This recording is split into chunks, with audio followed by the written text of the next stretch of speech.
Илим жана зикир. Зикир 72. Жабир бин Абдуллах радиаллаху анхудан риваят. Пайгамбар саллаллаху алейхи вассалам адам баласын кабыр азабынан куткарууда Алла Тааланы зикир чалуудан, эстеудөн куткаруучураак эч бир амал жок, деди.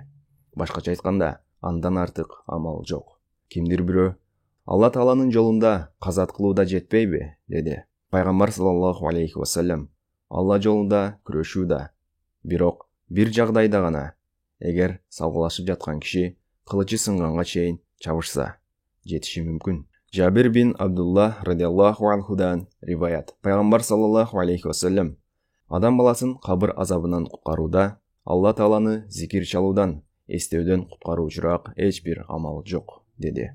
Башкача айтканда, андан артык амал жок. Кимдир бирөө Алла Тааланын жолунда казат кылууда жетпейби, деди. Пайгамбар саллаллаху алейхи вассалам Алла жолунда күрөшүүдө, бирок бир жагдайда гана, эгер салгылашып жаткан киши кылычы сынганга чейин чабышса, жетиши мүмкүн.